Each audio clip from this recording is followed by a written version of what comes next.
It is Tuesday, March 3rd. This is the City of Cottonwood Heights. It's our work session.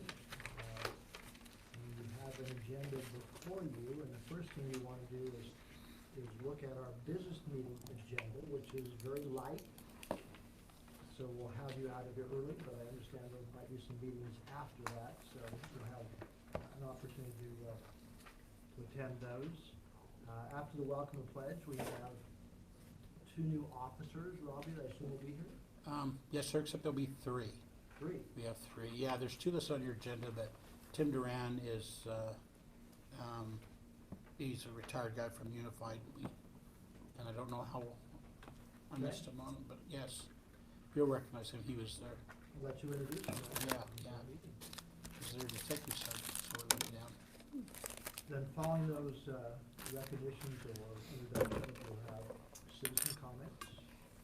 Then we have one action item, which is approving an interlocal agreement with Salt Lake County regarding aerial imagery. I think we pay by the square mile or something. Yeah, it's a county contract, so if we pay through that county contract, we can get the imagery cheaper than if we were to pay directly. So I think the amount is $130 per square mile. We have 9.2 square miles. It's 11,900. About 1,200, yeah. 1,200, good. Okay, any questions on the business agenda? I made a comment on one that was on the minutes that was sent out today. Mm-hmm. And there was a change that. She took off the sentence, the bottom. Yeah. Because she thought it was kind of big thing. I was like, yeah, one's. I looked at the final, and it looked good to me, just, so, it was on the retreat, I think. Yeah, there was one sentence that said A and then one might have said B, and I was like, if that's gone, that's fine. All right, moving back to our agenda, we have some staff reports, and we have a major discussion first on stormwater improvements and study, and we'll turn over to Matt Schiff, and you have some. Yeah, we've got a few guests here with us. I'm actually gonna move over this way so they can Okay. sit together. Sit No, around. I'll sit up here on by Chief. So, we have Ryan from TO Engineers and Susie from Zions Bank. We have been doing our stormwater master plan update. And this has been, if you'll recall, as the council, you tasked us with looking at stormwater fee for the coming up the new budget year. And what we've done is we've gone through and done an update on our stormwater master plan to look at different projects. And then by doing that, we've also looked at costs. And then we've asked Zions Bank to come in and help us with figuring out financing of some of these projects and some of the best ways to do that. So these two, like I said, have this. Ryan did our master plan for the actual engineering and stormwater piping, and then Susie came in and helped out with the finance. So I'm gonna go ahead and turn the time over to them. They've got a short presentation, and then we can have that discussion. So we'll go ahead and let Ryan, if you want to take off. So we'll be brief on the process. This is a couple slides only. So I'm going to go over just the stormwater, the process with from an engineering standpoint and how we developed our list of projects. And then Susie will talk about the rate structure and funding alternatives. Like I said, short presentation. So we started with, there was a previous master plan from a few years ago, and we started by reading and understanding that. Some of the projects have been done and some of them hadn't. And then we created a new hydraulic model. So the old one had about a dozen basins. With the new LiDAR data, you just mentioned some aerial photography that you're updating, and a bunch of work that was done on the GIS prior to our involvement, we were able to do a much more refined model. And so we went from about a dozen basins to a little over 1,200 basins. And that really refines where we can find flooding issues and where we can find problems much better. So it was a much higher resolution model. 1,200 basins, 60 miles of pipe, which included a lot of the smaller pipes that often get left out in master plans when we do these big models. We leave out the little 12 and 15-inch pipes, so we say there's no problems, and then all of a sudden the neighborhood floods. This model was able to capture a lot of those. We also captured all the detention basins and modeled those as well, and had overall just a much more detailed analysis. And before you take off on the next slide, also, when he mentions the prior master plan, when the city incorporated in '05, they commissioned a stormwater master plan to understand what the county left us with, if you will. And that, I'm sorry? What they gave us? Yes, yeah, what they gave us. And that's what became the 2006 stormwater master plan, that up till about. There was another presentation like 2012, 14? No, that's where I'm going. So up in 2016, there was an updated plan, which, when you update the plan, you fill in the work you've done already, and then you project out again. So master plans, if they're fairly dynamic, you're doing them about every 3 years. If you're at a kind of a built-out stage, you're going every 5 to 8 years.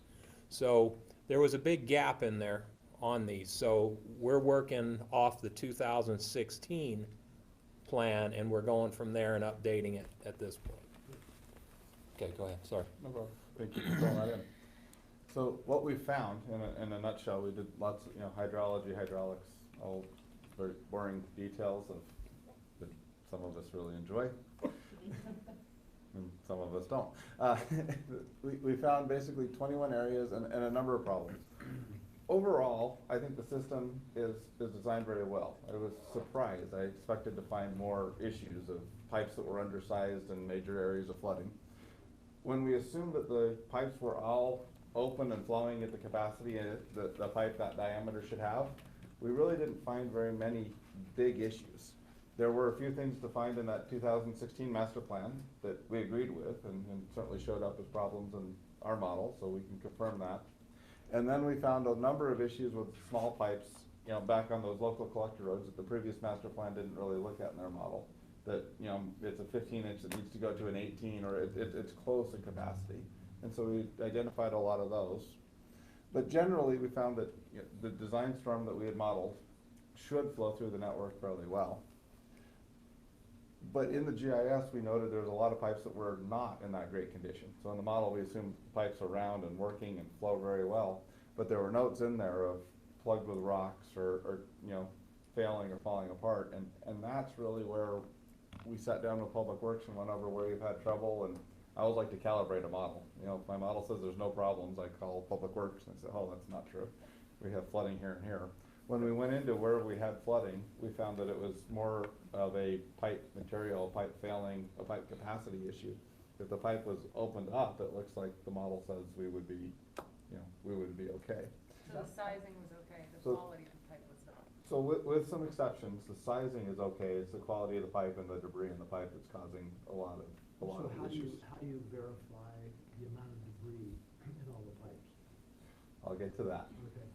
Excellent question. Perfect. Excellent lead-in, though.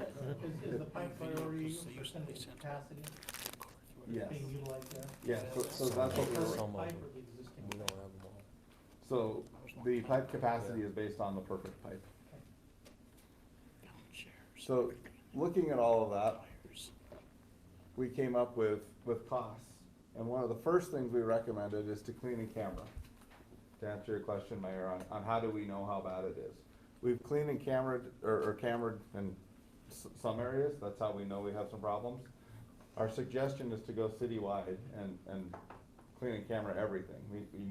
We need the pipes clean and at capacity to be working the way that we've simulated. We can prioritize those because we have that map that shows which pipes are most full, so we can start with the pipes that fill up to 100% or 90% and worry about the ones that only fill up to 10% last. But we really need to clean and camera the whole thing. That'll give us a lot more information on prioritizing which pipes need to go and which pipes don't. Looking at materials and age, we can give you a pretty good idea of which pipes are gonna be okay and which pipes aren't statistically. And so that's what we did on the rest of this to do. The high priority pipe replacements. The cleaning cameras for the whole city to redo the entire city? No, this is just to clean and camera the pipe. So this is to run a jet truck down and. To redo to re-camera the Yes. entire city? Yes. Okay, but we've done a lot, some recently or not? We don't have, Our cammering that we've done is based on where we have problems. We don't have a full-time staff going out and cammering. If we run into an issue or we have a work order called in, we'll go out and camera that section of pipe to try to find out what might be Any causing idea it. of what percentage of the 60 miles or so pipe we have been down in? I don't have that number. It's not a great number. It is not a big number. Okay, let's let it get through, then we'll come back. Yeah. So another thing we noted is the detention basins. There's a number of both public and private basins that make up a portion of your system. Like, similar to the pipes, when they're sized right and function correctly, I think they work really well. If they're not, all of a sudden we start to have issues again. And so we budgeted money to go in and have those checked, and a number of them, I think, need to be cleaned. It's just the nature of a pond. Over time, it fills up. It does it really slowly, so the grass always stays green and nobody notices. But all of a sudden, the pond was 5 feet deep, and now all of a sudden it's 2. And it happens really slow. So we budgeted to get those back, and the idea there is, again, restoring the system to the way it was built. Get the round pipes round and the detention basins holding the volume they're supposed to. Hold on, how often, assuming you were to do this next year, just for instance, Mhm. how often do you need to clean and camera thereafter? Is that every 10 years or 20 years? Most cities are on a 3 to 7 year schedule. It really depends on how, and let me back up. The $4 million is an estimate because we know that there's a lot of pipes that are very plugged and are gonna be very expensive to clean the first time. When they get on that schedule, they can move a lot faster and the cost comes down quite a bit. Yeah, once the pipes, this assumes we're cleaning a lot of the pipes, running a jet rod through, cleaning the pipes, and then cammering. Once the pipe is clean, it takes a long time for that pipe, if it's to fill up with sediment. Over time, it'll fill up with sediment, and it takes a few years. So if we're going in, once we get it cleaned out, we can camera that and we can have a better idea every few years. And then you're rod jetting some of those specific areas, mostly the areas that are lying pretty flat. The others have pretty decent scour. It's when you get into those flat areas, like here on Bengal, we have a lot of flat areas that are just filled. I think after the first cleaning, I think you'll find it's a lot of cammering and a little bit of cleaning. So you'll go in and you'll camera and you'll say, well, there's no reason to clean this pipe, it's So then not what's dirty. like the estimate of a camera run of 60 miles? Like of that 4.2, what is the camera cost? Like, To just camera, I would 10 to 20% of that. How many different constructions of these pipes? How many different types of construction for the pipes? Are concrete, poly, what? So I mean- generically, we have steel, corrugated metal, we have concrete, and we have plastic. And there's The percentages of those have gone, what, more to plastic over the years? no, concrete's our standard. Our standard within a right of way is RCP, reinforced concrete pipe, and our standard size, minimum size, is 18 inches. So anytime we do a project, we start there. A lot of the old county, the difference between county standards changed a lot over the many years. That's why you see different styles of curb and gutter out there, and from one neighborhood to another next to each other, the curb and gutter changes styles. You'll find out there's CMP, or corrugated metal pipe, that's been used a lot from the county. There's the plastic, I guess we'll just use that. There's plastic out there. So there is a myriad of these. The one that really concerns us is the CMP. That's the flat CMPs. Those are, they'll put in 12 inches because there wasn't a build out thing going on. So they'll put in a 12-inch, and if it's flat and it's CMP, you build up sediment really quick, and it doesn't scour itself out. So we have a lot of that going on. So if you ask what we have in the ground, like generically, metal, concrete, plastic, but there's variations on those as well. Do some of them clog up more, like would cement have a little more resistance that way and clog more? It really boils down, honestly, it boils down to grade of the pipe. If because you can lay a stormwater pipe at a .05 if you want. I mean, it'll get there eventually, and sometimes you have to. Sometimes you have to make the pipe really, really big to be able to flow like that, but you can do it. So those will fill up over time pretty well. So CMPs to me is probably the worst because it has the grooves in it and things just kind of, if it's going slow, it's settling in, so. Right, please continue, I know So that there's a lot of information. No problem, I would agree. The metal pipe is the one that is most concerning, and it does make up a fair portion of the system. It sticks in the corrugations, and then it also rusts and falls apart. Concrete tends to last a lot longer unless it gets cracked, and then the plastic is relatively new and hasn't been in the ground long enough to be a problem yet. Give it time. So we broke it into 3 phases. Phase 1 being, things that are really wrong that could cause the city problems today and need to be fixed as soon as practicable. Phase 2 is pipes that we wanted to upsize. So it's a 15-inch that it's flowing really, really full, or maybe 105, 110% in the model, and we'd like to get that upsized to an 18%. And it had something else wrong, like it was corrugated metal. And then phase 3 is the remainder of corrugated metal pipes that we know are either failed or failing. Before you move on, I noticed how front-loaded, it will make a difference in the financial model, how front-loaded those costs are. We have about half of them in phase 1, which was 1 to 5 years, like first understood it. Phase 2, maybe 5 to 10 years. So we've really got 16 million of our 19 million in the first 10 years, which will make a difference when we look at how to fund this. I'm sorry, one more last question. When you give these costs, I assume, is it all in? So when you rip up the road and you have to replace something, it's all inclusive of everything? Yes. Yes.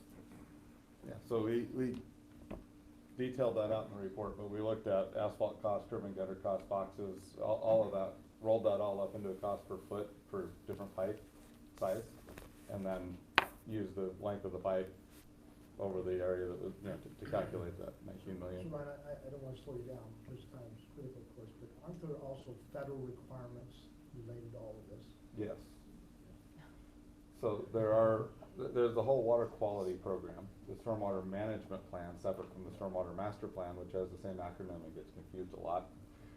There's the 6 minimum control measures of public outreach and public education, or public involvement, which Public Works is doing well. There's illicit discharge and detection, which the city has a program for and is continuing to do, I think, above average job at. There's the construction program, which we have folks that is Mike exclusively in construction. In construction and doing a great job of keeping up on that as best you can. Contractors make that a full-time job. There's the post-construction, which the rules are changing daily, and I think Cottonwood Heights is keeping up better than average again. But better than average and fully compliant, or it's hard to keep up with the changing rules. The new permit came out last week, and we're adjusting again. And then the last one is, we call it good housekeeping. It's basically, is Public Works being a good role model? Are we doing what we want our contractors to do? Are we doing that? And I think we're doing a good job there. So there is that program too. The costs of that are rolled up into Susie's financial model. The only thing I would note of this study that came out there is the cleaning and cammering is part of maintaining a good storm drain network from a water quality is to keep the dirt and debris out of the pipes, and when we get them cleaned up, we'll certainly be doing a better job of that moving forward. I think a lot of the debris is probably left over from, previous work. So I was supposed to leave off with a joke of I was gonna ask for 19 million tonight, and then when that didn't go over, Susie was here to talk about other options. The construction costs and design, it's not design, but those include different types of boxes, ones that will separate sediment and garbage and keep them out. Those never used to be in the thing, but they are now. Yeah, our new standard requires that, and we are putting those in new This would be ones. all in on that. This is everything that would involve laying a pipe, road, all the appurtenant structures and everything are involved. And into design, to what design might be needed in construction management, it was intended to be an all-inclusive number. Well, any construction project we have has the 1-year warranty on it. Okay?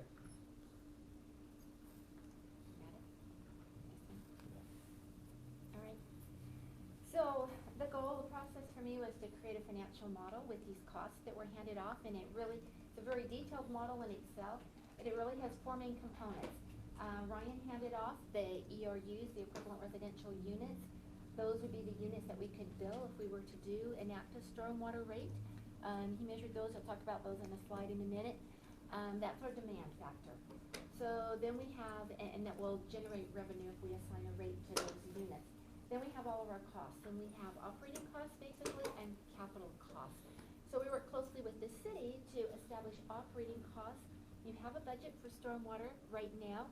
Plus we also work with Scott and did a little bit of allocating of shared labor personnel, and with Matt as well. They were great to come back with this, vehicles that were shared to see what the true operating costs are to the city from the stormwater department. And then of course we have this 19.2 million from Ryan, which is actually in today's dollars. So if we push it out a little longer, construction costs could go up as well with that number. And so then the last thing that we did as part of our process is we built this model and we met with the city. I met with Matt 3 different times. Tim and Scott were involved in some of those meetings as well, and Ryan, and we sat down to evaluate all these different options that we could look at for funding. And so some of these, oh, you mentioned the ERUs first, okay. So we brought up ERUs, or equivalent, residential equivalent units, or equivalent residential units, gets used both ways. And so we'll talk about that as a user rate. And so the intent of that is that a single family lot has so much impervious surface is the metric we use for a stormwater ERU. For a water ERU, you might use the gallons used, or for sewer, you might use the gallons flushed. And commercial, a restaurant would use more than a house. For sewer, we use impervious area because it's something that's measurable and quantifiable and directly relates to how much they contribute to the system. And so the average house, we looked at different properties throughout the community, and on average, the residential single-family homes are about 5,000 square feet. There's some that are a little bigger, there's some that are a little smaller. They're about 5,000 square feet of impervious surface. The driveway, the roof, the shed in the back, the porch, it's about 5,000. So the proposal is if that's a single-family home, we call it one ERU, and we don't look at that any further. For commercial, it's a little harder because you have a Walmart parking lot that's 3 acres, and then you have something else at the coffee shop that's only a 1/4 acre. And so we do that, that's what this picture was for. So for the commercial, we'll look at how much impervious surface they have. We'll divide by the 5,000 square feet and calculate the number of ERUs. So if you have 15,000 square feet of parking lot, you'll be roughly 3 ERUs. And so we went back to the GIS, we looked at all the single family homes and we counted them as one. We didn't do any math on them beyond calculating what standard was. And then we looked at all the commercial areas and industrial areas and multifamily homes and estimated how many total stormwater ERUs that we would have. So when Susie put it into her model, if we were to send out rates for ERU, we would know how many we have. So it's important to note that stormwater ERUs are around 16,000. For water or sewer or roads, you may have a different metric and you may have a different number.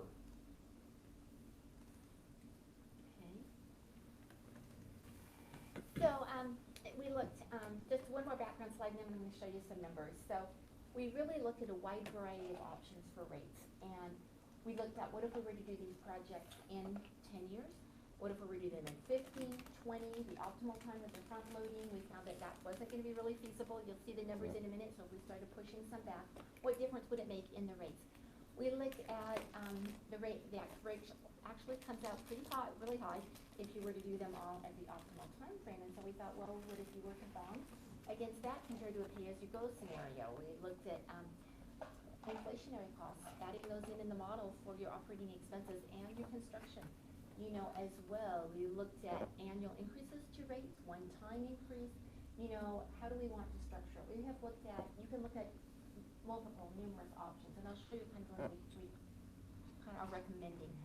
We looked at days cash on hand. If you were to set up a separate stormwater utility fund, you would need to keep some cash on hand in order to have a bond rating. If you would choose to bond out of that fund, we don't have to do it that way. We can certainly do it out of the general fund and collect some revenue to offset some of the costs. There are all types of different options. And then we looked at comparative cities, and that's the last slide. You'll want to know what others are doing. Are you in the ballpark? So let's look at some numbers. Okay, so it's called the revenue sufficiency model. You look at all the costs and then what's the revenue we need to sufficiently cover those. So we look at the costs first and then back into the rate. So the operating expenses, we have about $700,000 that Okay, you're now for everybody's covering. information, that's the amount we are currently funding out of our general fund. Exactly, that's what I'm. Correct. Exactly. And that includes the stormwater budget that you have. That includes the allocation of a fair share of the labor, to that department, and it includes fair share of the vehicles that are used. Correct. Okay, we also are going to add in on our operating costs, but we'll see it separate, but you would have additional operating costs of billing costs if you were to enact a stormwater rate, and you will see that. The capital costs, the timing is just huge on when you do these in the model and what rates you have to do. The further that you can push them out, the lower the rate can be, even though you will pick up some inflationary costs, you will also pick up more ERCs, ERUs, equivalent residential units, sometimes called connection, paying for those costs. So it's just a little bit of a trade-off there. And generally we want 180 days cash on hand. We would want to build up over time if we were to set up a utility fund at some point, and that may be a step down the road. So here are the numbers.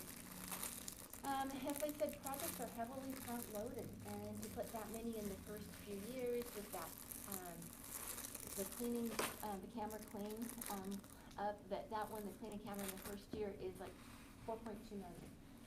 Could be spread over a few years. We put that in the model, that helps a little bit, but if you were to do it in the first year with the other costs in phase one, and if no bonds were to be issued, which means you'd have to cover it all through rates. Bonds, what bonds do is they'll stretch out your payments and they'll lower the rates that you have to enact. It would be that's why Scott started coughing a month. It would be $25 a month for the first few years. Well, we all recognize that's not practical. And it's because it's so heavily loaded, after the first few years, 4 or 5 years, you wouldn't need it that high. And that would just be a situation for rate structuring that we just don't do, we don't see anywhere. So how can we level this out, and what could we do? So here's what we came up with. But we always run it first with no bonds, and what is the worst impact that it could be in that situation. So here we've looked at it, and you're going to see on the left that there are really 3 components. You have your operating administrative costs, which you are now paying out of the general fund. It's costing me $391 a month, about, per ERU to cover those costs, and this is just doing it out of your general fund. If we were to add in, a rate structure for your billing costs, you'd have about 52 cents per month added in. And those would be the same under all scenarios. Yeah, they might go up with inflation over time. You'd also have a few more ERCs paying for it. But just in today's dollars, that's about where you're at. But the one that really changes are the capital costs. If we were to do all of these projects in 10 years, 15 years, or 20 years, and if we were to spread the costs evenly, and you basically would save up and pay and do them as you could do them, as you could afford to do them. So the capital cost, you can see, would go from about $10 to $998 to the $626 to $443 just for the capital portion alone. So then we have 2 totals here for you to talk about and consider. The total rate per month, if we were to do them all in 10 years and we were to include operating costs, but that would free up money in the general fund if you were to do that, would be about $14.41 a month. If you were to leave out the operating costs and just say, okay, the general fund's been paying and we just want to cover the capital costs for now, you would look at about $7, $678 a month, which will put you in the ballpark of what you're going to see in other cities in a minute. If you're feeling like we're just starting this, we want to just ramp up slowly, you would have about $5 for $495 a month just on the capital costs alone. At some point, you may want to consider moving to it being a fully sustaining enterprise fund where it's fully supported by rates and fees. You may want to do that right after you want to ease into that down the road. So it's just to kind of show you what those options would be. And you may want to come back to this slide, but I want to show you. So let me just say, so if we, on the rate without operating costs, that would include just keeping in our general fund roughly that $700,000 like we've been doing? Yes. and you can get the rate without the operating cost, which if you push it to 20 years is a $5 scenario. Yeah. If you wanted to include the operating cost in that and pushed it to 20 years, it's the 886, just to make sure Yeah. we're clear on that. No, it's very clear. Right. And if you did the 886, then you would have that money direct in the general fund, but would also be much more of a rate hike and jump for your residents, so. Just for you to see, and we can come back on this one, I think you're gonna wanna see this one. Susie. Question. Oh, yeah. I hate to ask this in front of Ryan, but would we have our department get 3 bids on this? The 3 different engineering the companies? procurement process, Yeah, we went through the Yeah, we procurement. did, and Yeah. TL was the best. yeah. Oh. Yeah, we went Without a through doubt. procurement on that. Just checking, just checking. Yeah, the numbers though you're seeing up here are standard industry numbers. It's the question of, are they capable of doing the modeling in that? Yes. So, yeah. So, they go from lowest to highest, monthly stormwater rates. Some of them increase year after year. We just did Murray's, and they're gonna have an increase each year, gradually ramping it up. They took a little bit of jump in the first year, and you can do that in the model. And, depending on what kind of rate scenario that you would want. I would think that you would have to have, and if you went with the $5, you would have to have annual rate increases to keep up with inflation, because these, construction costs are going to go up each year. And, Pleasant Grove is high, but Pleasant Grove is just issuing stormwater bonds, and I thought this was pretty interesting. They got, I mean, rates are low, right? Everyone knows they're at historic lows. Maybe They- more today. Yeah. Down to the- They're plumbing meeting tomorrow, if I say that, they would be lower. Then they were looking at a 20-year bond, $10 million, and they were getting 1.89%. State of Utah just issued at 1.5 million, and they only have an 8%. So I really think when we are looking at yours, they were bank qualified, they had some other issues with them, but you really are probably, you could get, I talked to Jonathan Ward today, closer to 2%, 2 to 2.5 to be conservative, that it's low, and I know we ran the model at 3%, when we did it a few weeks ago. Wait, so go back, so, can you just go back a slide? Oh, yeah. So those this is pay-as-you-go, you're gonna show us the bond Right, the bond, slide. yes, we do have, no, when we ran it with the bonding, we were, we have scenarios in there where you could do that. The problem we came into with the bonding is that you only have so much capacity to bond, and you have to have a debt coverage ratio of 1.25. And you don't have a lot of leeway if you keep the rates low. You've got to set the rates pretty high to be able to bond, you could bond for Bond some, higher. but not for a lot. But that would be if you were to do it through sales tax revenue bond or keep it out of the utility fund, and you may not have capacity, I don't know. But then you could do that, and the rates are low. If you wanted to do them sooner than 20 years, if you felt that was necessary. There's just a lot of different options, but as we talked, we thought this one seemed palatable and makes progress, and maybe you can ramp it up over time and push the 20 years up. So when you identify the 52 cents of the billing cost, what tool or what mechanism is used by the majority of the municipalities? Yeah, it depends. You don't really have staff set up to do that now. Right. Rocky Mountain Power would probably be a good option for you. They're a national company. We called and got some bids, some quotes from them, or at some point you could perhaps set it up. They don't have a water department already. Yeah, So that 52 Quarterly. cents would be like Rocky Mountain Power. Yeah, quarterly. in fact, Are we they con- required to do it if we asked, or they have to refuse it? I think they generally wanted to do it. They have a little markup and. we've communicated with them, and there is a willingness to do that. But the other thing, that there are other options we could look at too. There's 2 other cities that are coming online, I've been told, as I've talked to city managers this year, Mill Creek and Holiday. I'm meeting with those 2 city managers tomorrow, and there may be options where we could partner if we wanted to look at staff between the 3 cities. I don't know if that would be more cost effective, but it's something we could look at. There's different ideas. But most likely it would be through Rocky Mountain Power, because they cover our whole city. Okay, please go ahead with the bonding side of it. This Okay. is it. We do have options. We can certainly bring, some of that back. It really depends though on what kind of rate you want to establish. And if you're only gonna go to about $5, you're not gonna have a lot of capacity. You could do it a little, maybe projects up if you need to. But this was our recommended approach for now, is to build up some account and pay cleaning camera year by year and the other projects. And then if you felt you needed to bump it even more than that, you could jump it. I think these cities, you're gonna see a lot of growth in these other cities from what we're hearing and the ones that we're working on. Okay, I appreciate being here. Maybe a quick question to Scott and to Tim. This is obviously as a result of our retreat and recognizing actually years ago that this was an issue. And so it's not news to us, but how we move forward is going to be a lot of discussion because there's so many variables, you know, and whenever you increase fees, you know, and then of course the strategy and how you bond that, leverage that, yeah, I understand. So this has been part of our budget process, but tonight is a time to ask questions to the engineer and to Zions and read the information. And I assume, Tim, Scott, it will come back to us with.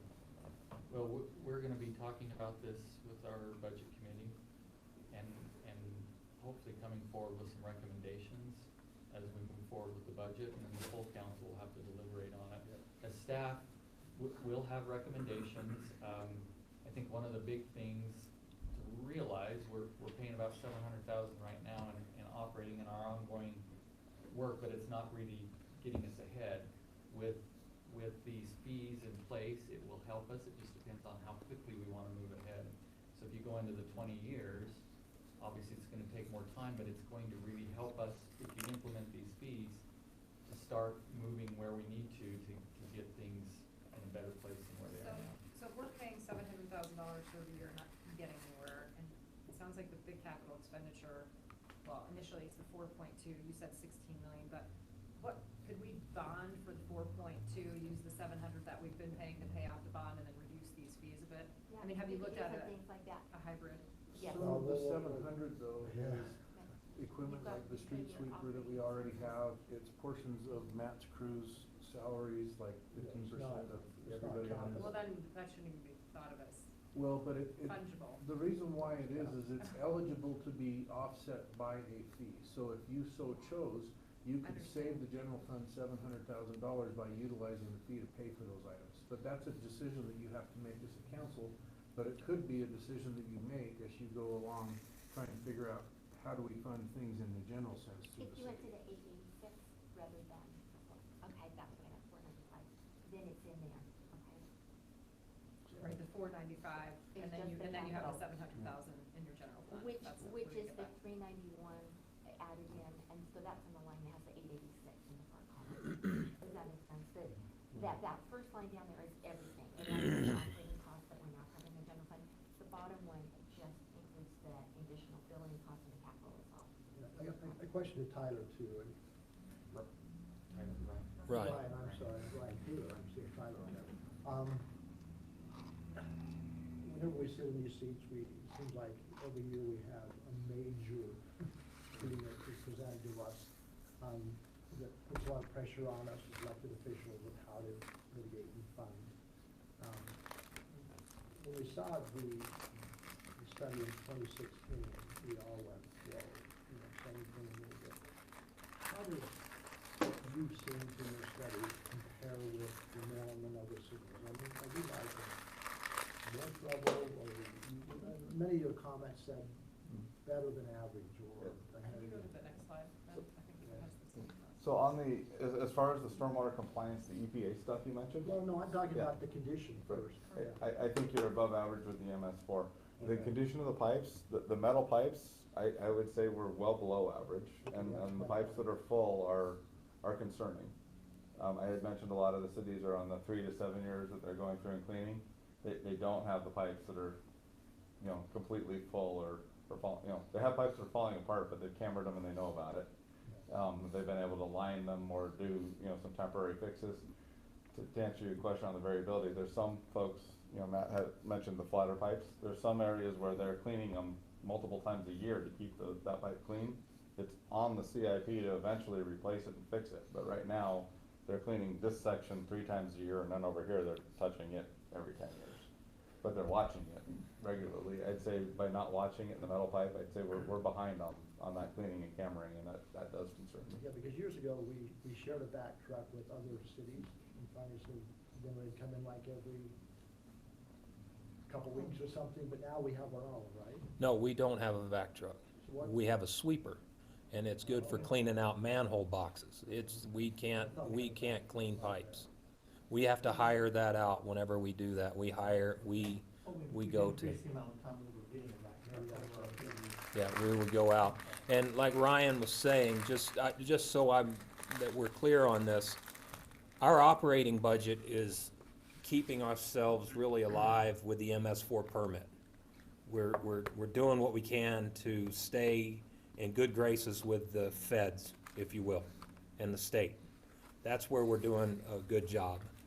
Where we're not, because we don't have the funding to be able to go out and do it, is these capital projects that we're talking about. I mean, this is not news. It happened last August 8th. We had the big pipe break. That's one of the pipes that's on the list. We have that. That's a big cost. We have the Scottish Drive, which you have allocated funds to repair some areas in there. So these things are happening all the time, and it's not getting any better. Let's just put it that way. It honestly, and I'm not trying to run a scare tactic here, it's not getting any better. It will continue to go down that road. Even if we add this to it, it will continue to go down that road unless we can tear it all up, do it all at one time, put it back in the ground, and then it starts deteriorating. So we have to keep maintaining it. So it's a constant thing going on. So there's two things happening here. Federal regulations, are operating and we're doing pretty good.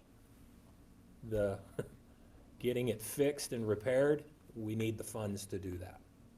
So that's where we are. Hey, That's Ryan, why we're in budget time, yeah. is sleeving the galvanized pipe, that's the number one problem, right? Is sleeving that an option, or do we lose a little bit of our diameter sleeving, or how does that work? It really depends, and I don't mean to dodge the question. There are absolutely places where I think that would work and could potentially bring that number down a little bit. There are a lot of places where it won't work, and there's a lot of assumptions. To look at it citywide and come up with one number, there are a lot of assumptions. And so for right now, I would say there's areas where that would work and bring that number down. There's areas where I think the pipe's gonna be deeper, or there's gonna be something unique that brings it up, and I think it'll average out about right where those two things will average It out. just seems so much slipperier, you know what I mean? Because I know engineering, you have to have a grade. Mhm. I don't know if some of those settle or whatever, you get flat spots, but boy, that galvanized, that's a catch. It is. And so, yes, lining is an idea, and so, to be clear, I think we know we have the August 8th issue, we've got a couple of projects that we know need to be done. And then we've got this clean and camera, and as we clean and camera, I think it helps us refine the remainder of that CIP. Look, this one can be lined, this one's too far gone. This one, I think we can sleeve, we can't do the inflatable liner, but we can burst it. There's a number of techniques that I think can refine that number. But the first step there is to get a good, clean image of the pipe and understand what we're dealing with. My question, we only have like 5 minutes, but back to Tim, who and Scott leading the budget process. So is your plan to have the budget committee to kind of come up with a recommendation and bring back to the full council? Yes. Or do you want the whole council to give input before it goes to the budget committee? We anticipate having the budget committee look at it, but we'd love your input. I mean, if there's areas even tonight that you want us Well, we to don't hone have- in on, if not, that's fine, but you can still give input to me or Scott that we can carry to the budget committee if you had. What's the interest rates with there, what's the pros and cons of bonding? A lot of pros. But the amount, this is the Well, issue, is how much. You pay interest over time, but right now, they're historic lows, they've never been lower. So if construction inflation were to be at 3% a year and you could bond 2 and 2.5%, might make sense to get it, some of it done financially and do some of that. I think the other with bonding is you could just do things sooner, you can keep your rates down and do some things sooner. And depending on how critical it is, that might be good for the city to move on those. There's quite a list. So you worked up some of those models, they're just not in your PowerPoint? Yes, we're keeping it simple, just doing a few slides tonight, but the city actually has an Excel spreadsheet model, and we can put in any assumption of rate that you're comfortable with. We just put in a number for bond, and it all kicks out, what your base cash on hand will be and your debt coverage ratio, and it's just on one sheet there, and it's kind of fun to play with, but like I said, there's really an infinite number of combinations, and at this point, I think they wanted to get a feel for you, Right. time-wise, what kind of benchmark are we looking at in terms of rates? You go back one again. So I'd add to that, the economies of scale. I have one small town I work for, they have, their annual CIP budget's about $50,000. It costs 20 of that just to get the contractor mobilized to start doing something. And so what we do is we save up for 2 or 3 years, and then we do a big project. And then we eventually bonded, and we did a bunch of work, got the contractor in place, did about $1 million worth of work, and now they're paying that back. And what and so there's the economies of scale, get in, get it done, and then, pay. If you mobilize repeatedly, you pay a lot for that. Okay, excellent information, and I have 100 more questions, but more from the budget side. Strategically, with us, we look at all of our budget, with the 700,000, the timeliness of certain repairs, how we now prioritize this and mix it with other priorities and stuff like that. But, and the other challenge we have as a city, quickly, is that we're going from zero to something. That's a little bit of a concern too, because we need to also educate our constituents of the importance of this, but I think we're pretty logical people, so I think we'll have to understand.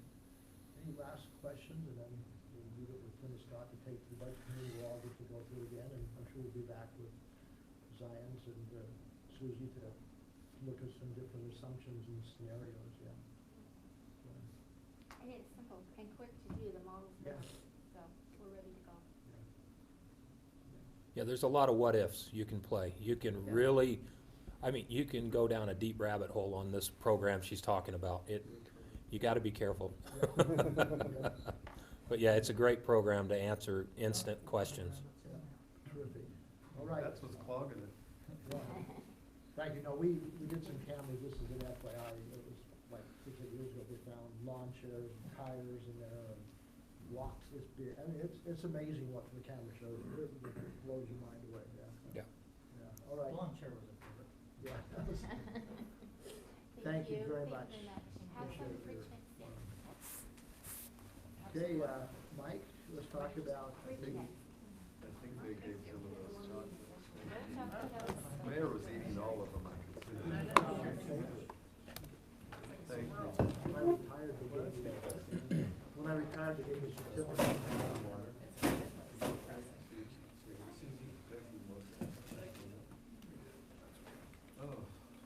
All right, the outdoor recreation grant application. All right. Yes, thank you. So the outdoor recreation grant is the grant offered ultimately through the Governor's Office of Economic Development, but specifically through the Office of Outdoor Recreation. And the reason this is in front of you tonight is the application deadline for this year's grant is due in a couple weeks, March 20th, I believe. Staff has been kind of thinking over some projects, and we have a recommended project we'd like to bring in front of you for discussion tonight. Before I get into that, this is just an overview of the grant itself. It's really focused on outdoor recreation. You can see the criteria there is a good project must increase visitation to the area or offer an economic opportunity to the community. And it must be open for public use. The maximum grant size is up to $150,000, relatively small compared to some of the grants we see, with a minimum 50-50 match component. However, the funding is, some of the funding is available right up front, and the rest of it is a reimbursement after you pay the cost of the project, but the actual projects must be completed within 24 months. So compared to some of the federal grants we received, the turnaround and the project completion is very quick. I won't go through all of these, but this is a list of eligible and ineligible projects. So you can see trail, recreational facilities, outdoor structures. Really, it's geared around the construction of outdoor recreation amenities. It's not meant for outdoor swimming pools or water parks, general maintenance, You can see wayfinding that is not part of a trail system. And then a lot of it is, private facilities, private recreation facilities are not eligible for this. And then just restrooms that aren't part of an overall recreational infrastructure project. With this background, there's a lot more criteria on their website. This is just a quick kind of snapshot of it. Staff's proposal involves this piece of property here, which is 7725 Wasatch Boulevard. And the project is best summarized as a Bonneville shoreline, Ferguson Canyon, Wasatch Boulevard, shared use path kind of trailhead and natural park area. The proposed site improvements on this site would be trailheads leading up to Ferguson and the future Bonneville shoreline alignment. Also connecting to what we anticipate is going to be a shared use path along Wasatch Boulevard in the future. Wayfinding, we feel that it meets the criteria because it is part of that trail system. A restroom facility associated with the project, which I also feel would meet the eligibility criteria. And then a natural public park area, which I'll talk about more. And we would plan to request the full $150,000, and that is because we can present a fairly significant match. And I've got a big background on this property and why we're proposing it now and why the timing seems right to us now. We have some commitments with Salt Lake County to build some improvements on this site and some city priorities to explore here. And the timelines of this grant and our deadline for completing that work line up pretty nicely. We have approximately $120,000 to $130,000 already budgeted for this site. There was a previous grant awarded through Wasatch Front Regional Council. It was a CMAQ, Congestion Mitigation Air Quality Grant. This was awarded 5-6 years ago. This is one of those grant projects with a long funding cycle. The challenge here is that the funding was awarded for $1.5 million, and the $130,000, roughly $130,000, was the city's match to that. However, as we've looked into this, the grant that was awarded was for a park and ride, a bus station park and ride, with the sole purpose to park cars and reduce vehicle trips. And our limitations for development on this project are through the Salt Lake County and agreement I'll go over in a minute, aren't compatible with that use. So using the Wasatch Front money to build a recreational facility, there's an issue there. CMAQ grant. Yes, but also building the CMAQ project as it is in the CMAQ grant on this property would violate our interlocal agreement with Salt Lake County. So no matter which way we try to go, we run into an issue, and we think we're kind of at a standstill with that potential grant. However, we do have the match already. So an option would be to use the match we have. We could use in the ballpark $400,000 to $450,000, even a little higher, $1,000 out of our Bonneville Shoreline Trail grant money. And then provide some sort of in-kind match for site design work, master planning, staff time, project management, et cetera. So you can see we're greatly exceeding a 50-50 match. We're $580,000, about $600,000 of our own money, which I feel would make the $150,000 ask a lot more appealing, even though that is the max. What's the 450 going for? It's from the That's- 1.5. I know where it's from, but It could be. what would we be using it for? Well, this is I'll go through the rest of this. I thought the 1.5 we were trying to use for the PST.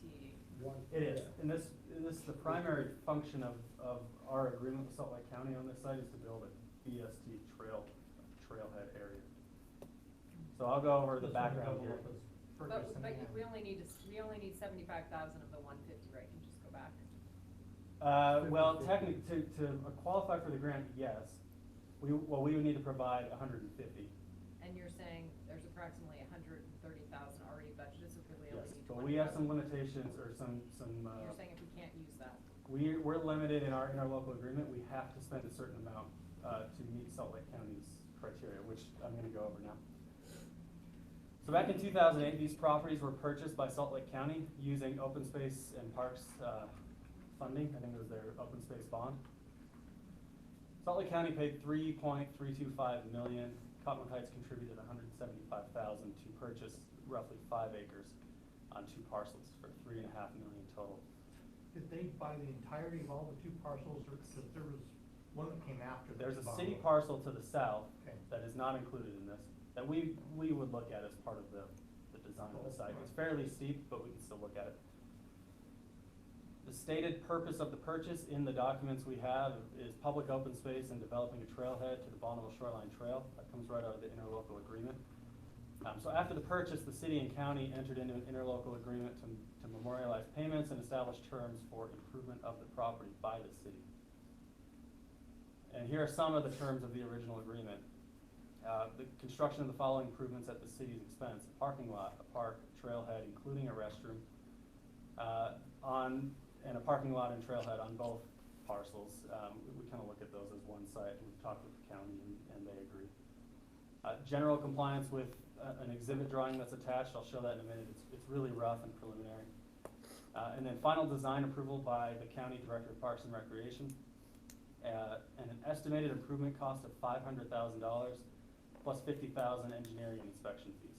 So that right there requires us to spend a minimum of $550,000 on the improvement of this property, which is where that additional money would come in.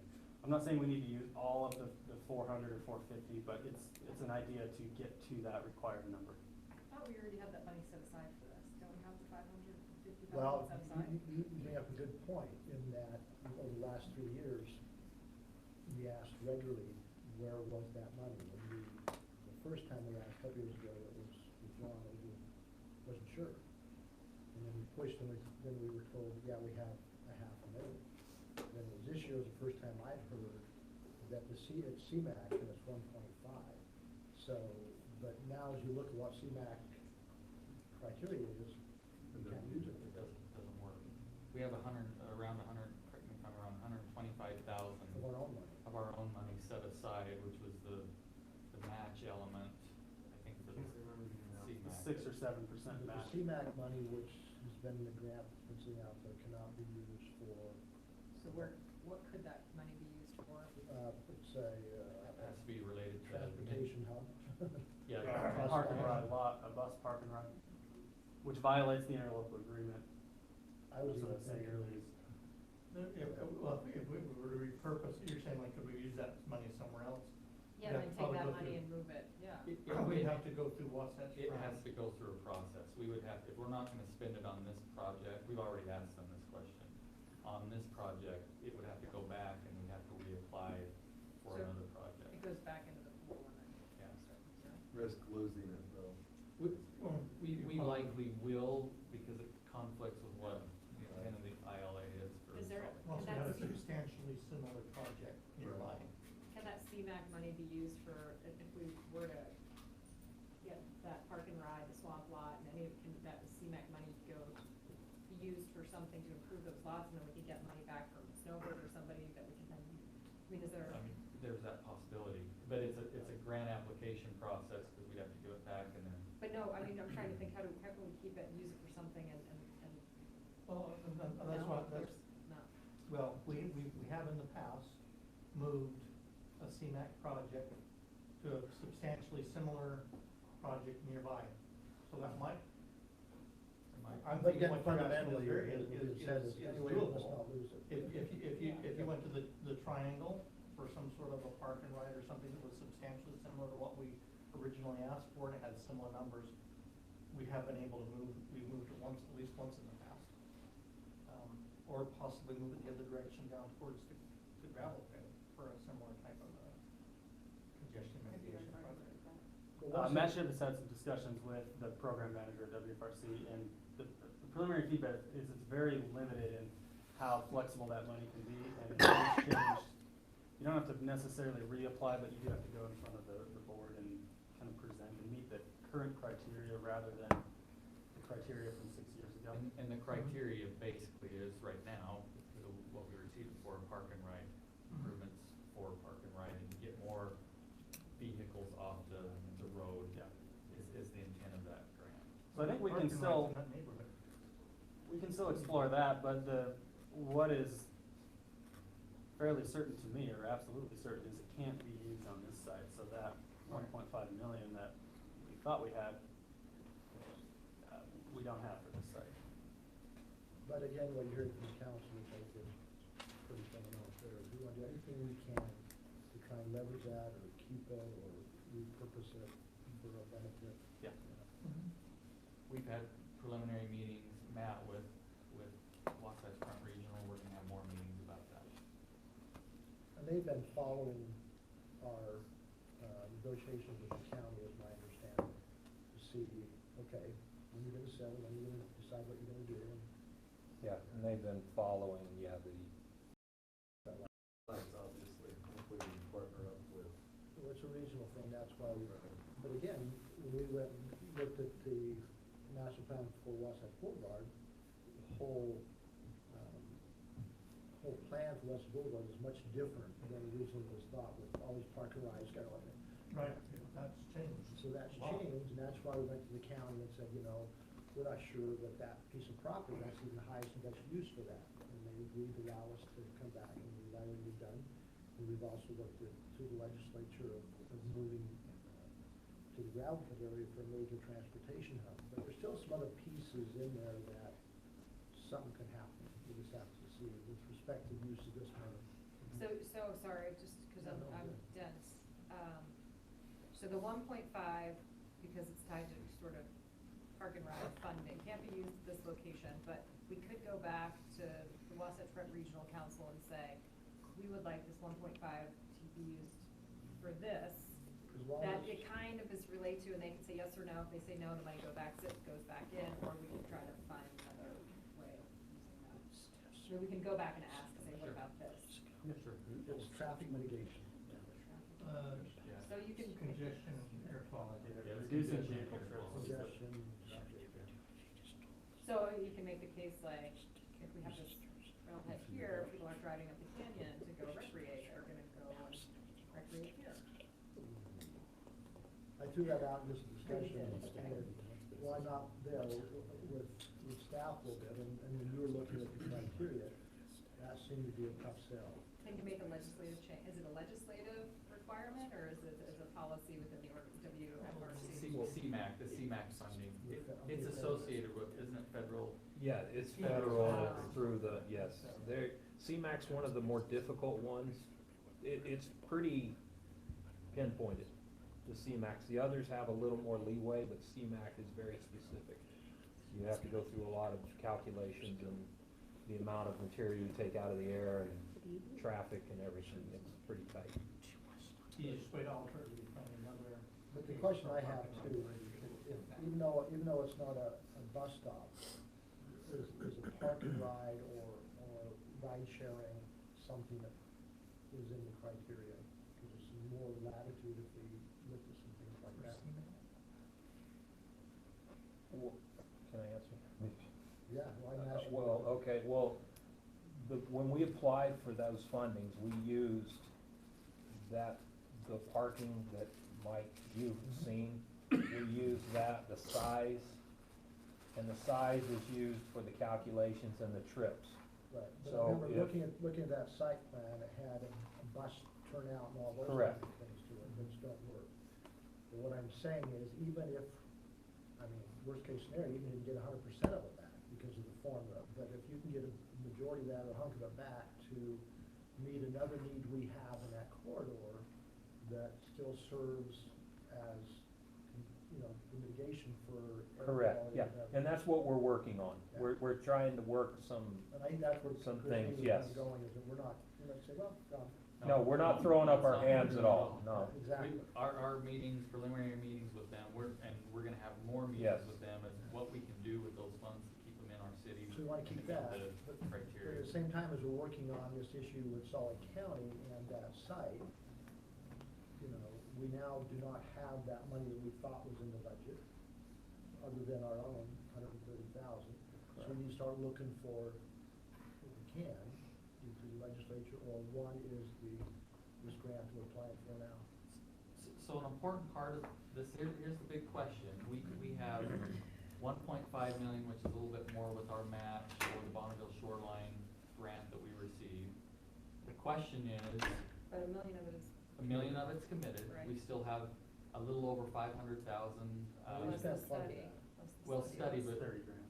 yeah, the study, so around that amount, the question is, do we want to use that as match to get the funds here to, and use that money to build this out, which would include a park area, could be an off-leash park area that we've talked about.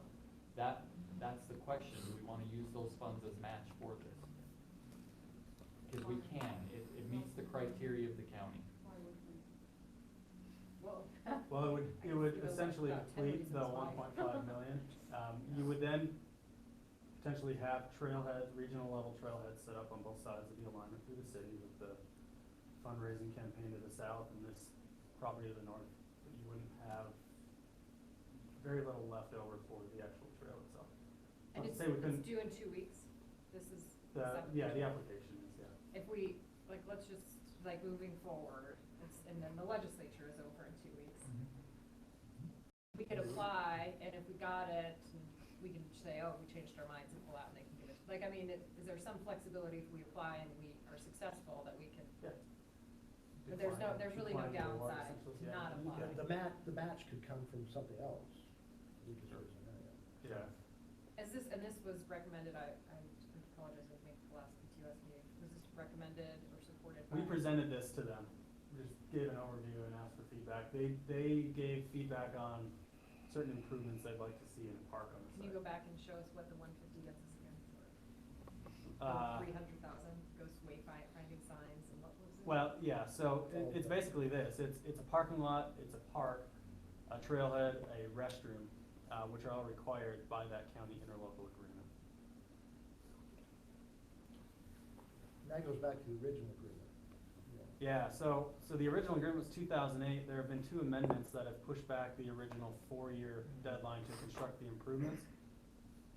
So the current deadline to construct all these improvements on the site at a value of at least $550,000 is December 31st, 2021. So there is some timing there that we need to be sensitive to, and the county's been patient and granted 2 amendments and worked with us on that. And again, tied to this, and I think you all know, is that we have met with Salt Lake County and Martin Jensen, who is a person in the interlocal that is given the authority to approve whatever we design.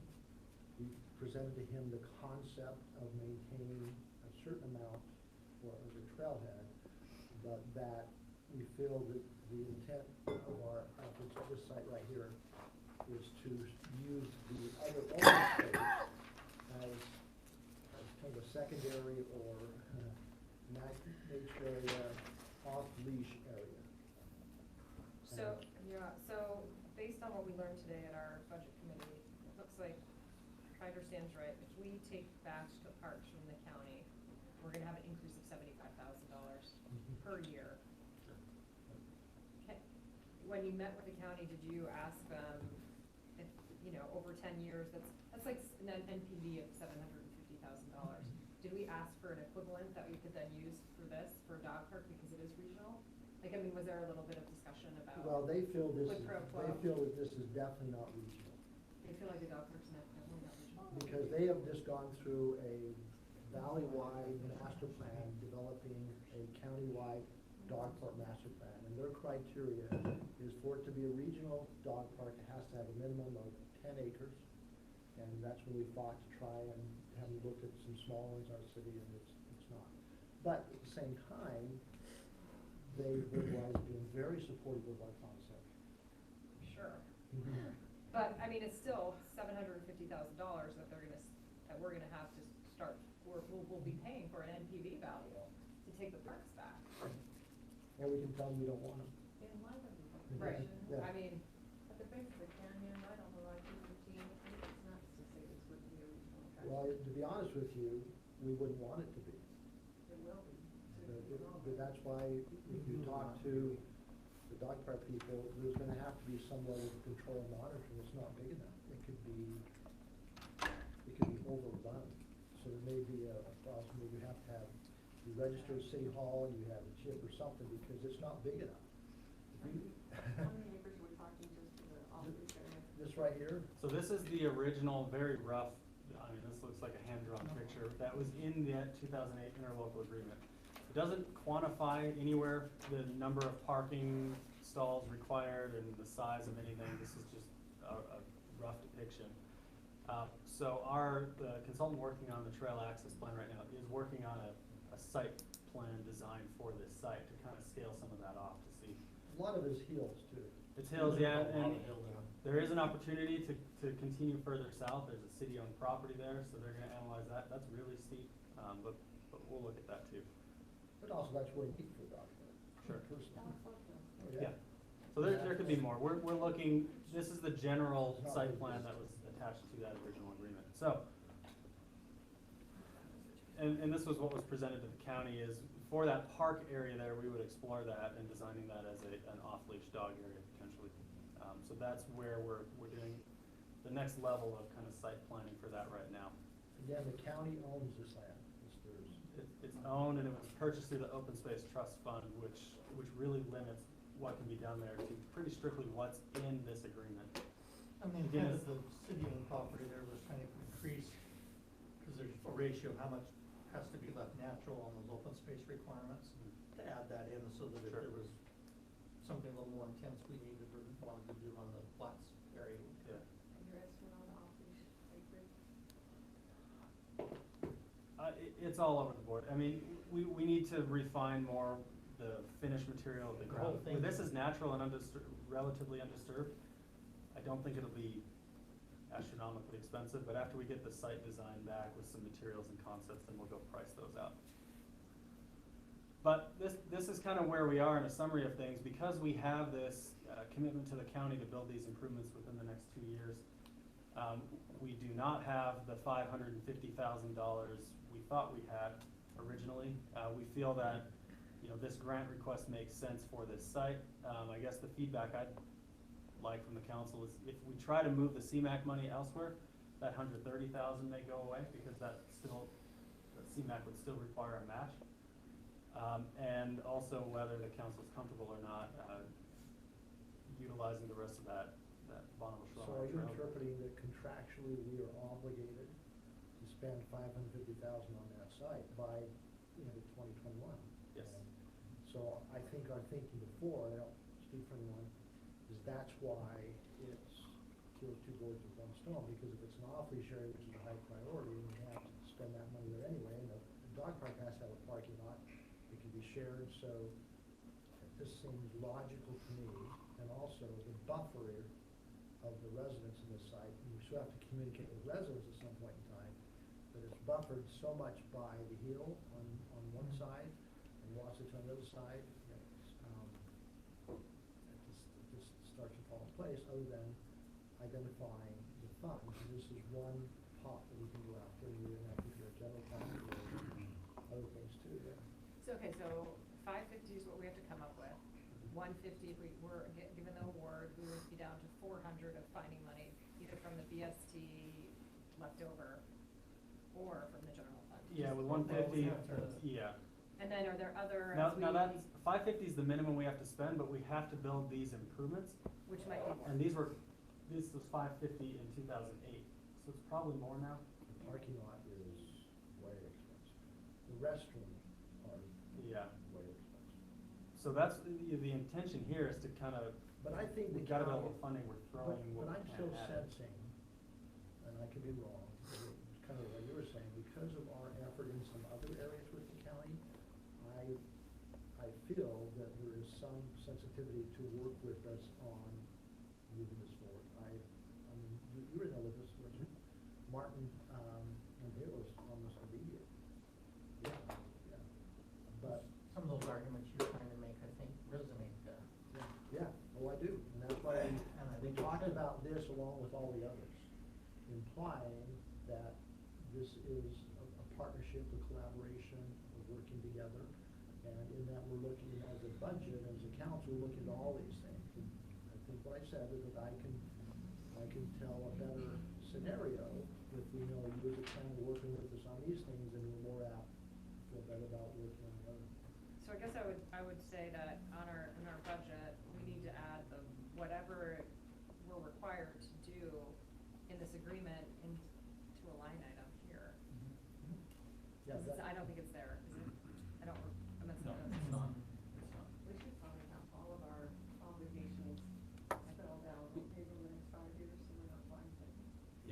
we have, I mean, that's one that we don't have on this, and we have all the other requests and But it's, issues built in. but it's on, from our retreat though, it's on our priority list Yeah. to identify and make sure we come back to that and a couple other things. The stormwater fee, that,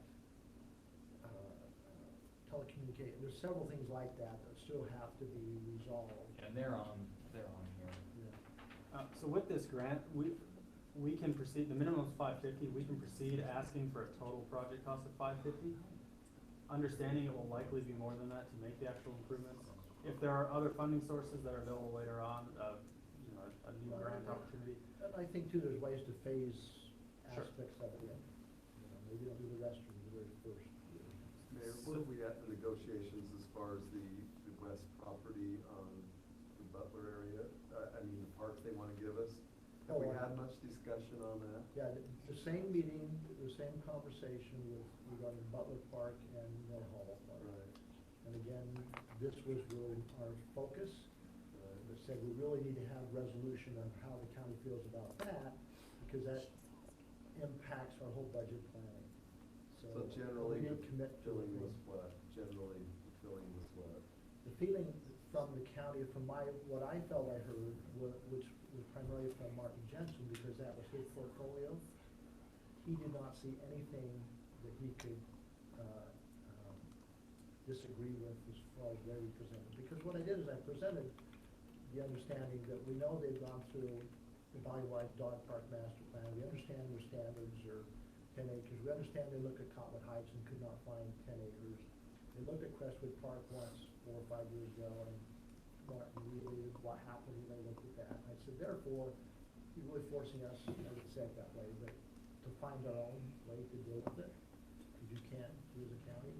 And this is what we found, and then we talked about the history of our partnerships and other things, and he was, yeah.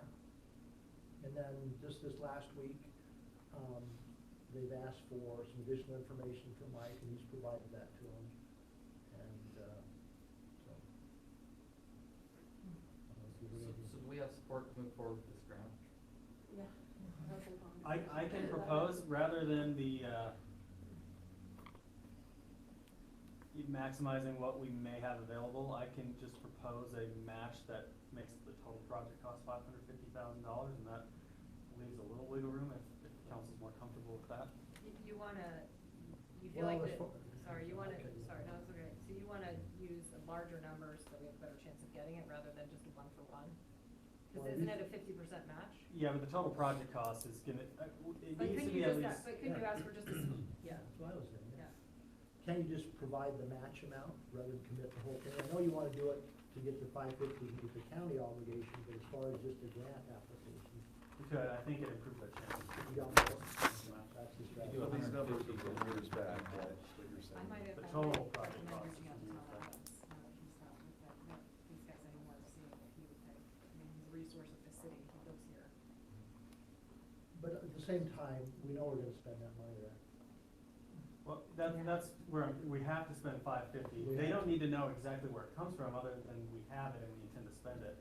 So that, if we propose a $400,000 match to get to that total $550, that still, I believe, is appealing. I'm okay doing it because we're obligated, and we're gonna do it anyway, because it doesn't say where the money comes from. And then we can work out the details. Thank you. That's a rough Okay. one. So put it down to maybe just the 400 city match. Rather than the 580. Yeah, okay. Thank you, appreciate it. All right, we gotta move ahead. Mike, you're up again too on the aerial imagery. I think we know what that We'll be is. very quick. This is just updated aerial imagery we use for emergency management and planning, public works, and all the city departments. It's a contract with Salt Lake County. They purchased it, or they flew the imagery, so it's a contractual agreement with them. It is their proprietary information, but we get a copy of it to retain forever. If someone requests a copy, it is their public record, so they'd have to request it from the county, but, it would just We be can put updated some imagery. city boundaries or? Uh-huh. Per square mile of what it is, the cost. Yeah, 130 per square mile at Yeah, 9.23. 1100, 900. They've already done it, they already flew it? flew it. It should be available, in, I believe, May or June, to distribute. They flew it in the fall, so all the foliage is off the trees. Okay. So in the meeting, we have the agreement. That's the one action. The budget is already set aside for this, so. Okay, the next item is a discussion on the Equal Rights Amendment Support Resolution.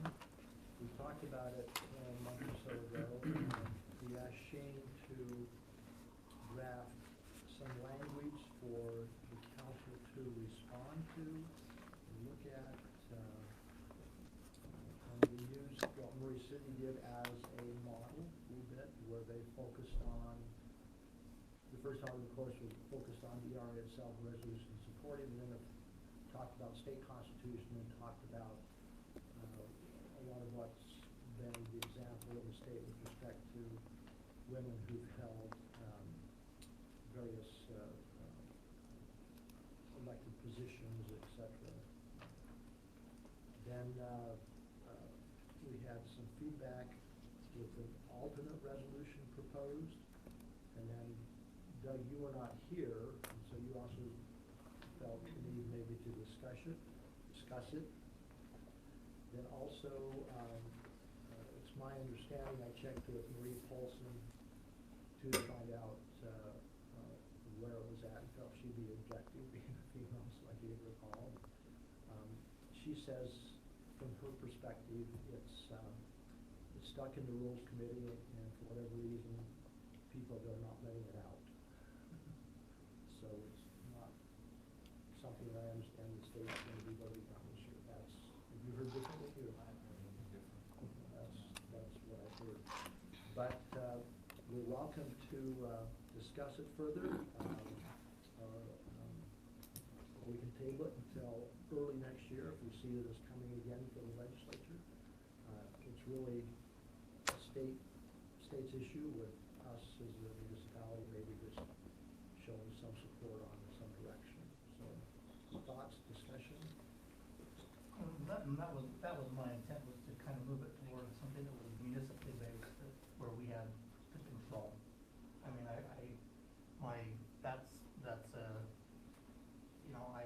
I wouldn't feel any different. I noticed that Utah County passed a resolution this week to be a Second Amendment sanctuary county.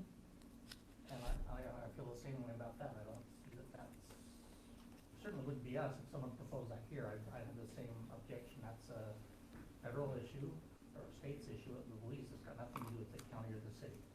And so it's not this specific issue. It's more just dealing with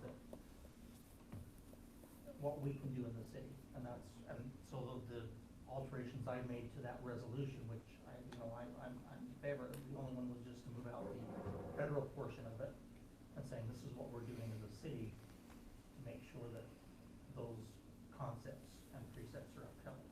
Yep. Because I think that is important. Yep. I think we have done it. Yeah, you submitted a proposed draft for that resolution. I appreciate that. I just feel strongly where Karen Kwan specifically asked municipalities, Yeah. be a voice for your people and do this resolution support. And I feel like we as a city have done resolutions. We have a history of doing that when we feel like this is representative of our community. So I think it would be tragic to not do a resolution of support on the ERA when it's such a powerful message to women and girls and children in our community. It's kind of a golden rule thing, equal protection under the law. It just seems like a no-brainer. There's only 7 countries in the world that haven't instituted an ERA in their constitution, and we're one of them. Okay, Doug, thoughts?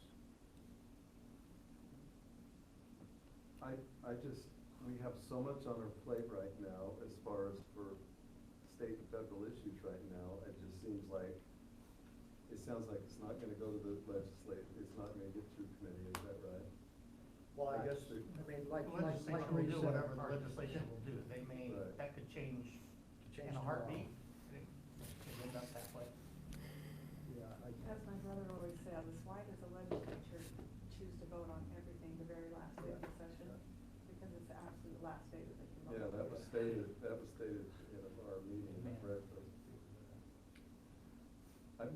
Part of my study on this is I was just trying to decide the rights and we have a lot of protections that I always thought that were in place. I've talked to a lot of people about this since the subs came up. I have not had anybody in my district approach me on this at all. You know, it's just, I'm sick about stormwater right now. I'm sick about a lot of these things. I just don't know, maybe next year, if we can get some information and try to see what we can do about this next legislative session. I don't know why it keeps stalling. I don't know if it's not needed. I don't know why the other states rescinded. And I need to do some more study on that so that I can see exactly what the possible unintended consequences of it are. Because I've never thought that there wasn't protections in place right now. I could be wrong, but I've talked to a lot of people and I don't know if that is a pressing problem right now.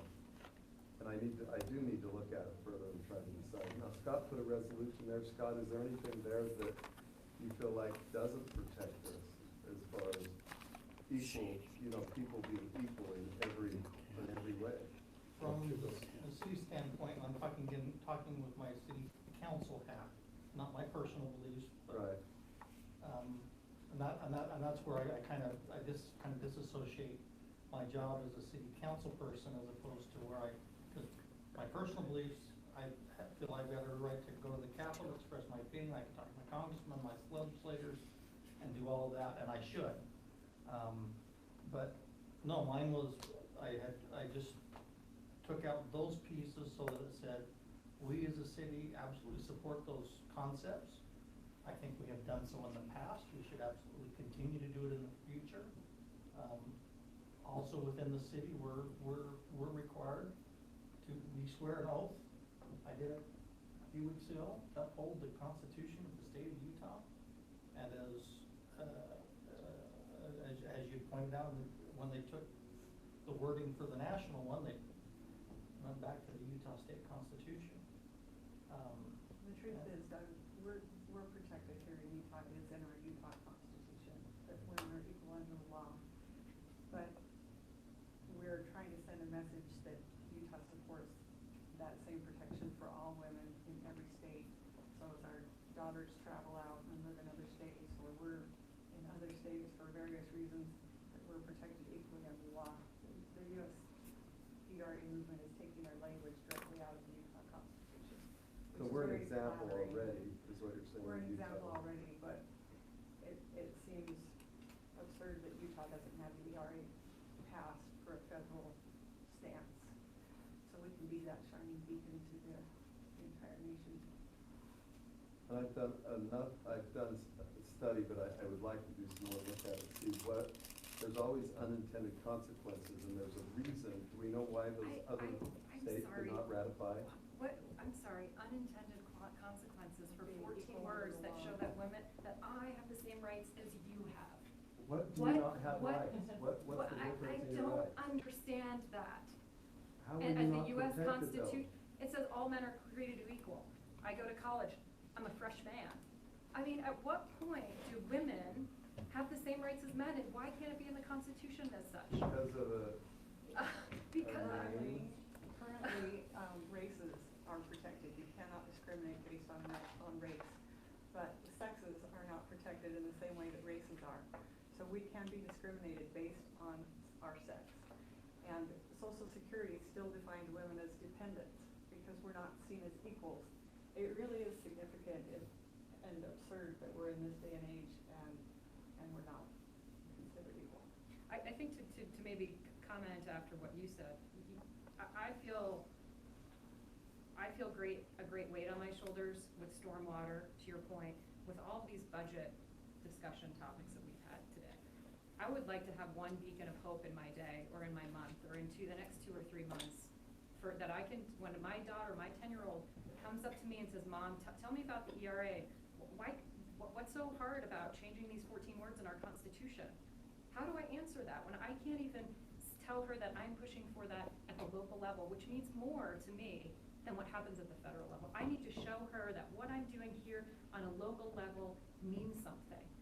And right now, this is weighing on me greatly. And if I can find one thing I could bring home to her at night and say, this is what I've done for you. My 10-year-old daughter, that means something to me. I've got a daughter too. I did not, for years ago, and this was when 35, 40 years ago, this was brought up and it was a big deal. It was the Sonia Johnson here, I don't know if you know the history a little bit about that, but it was a big deal. And then I thought a lot has been done since then to protect not only men, women, different sexes, everything that have been protected. And maybe I need to understand how, because you both own your own businesses.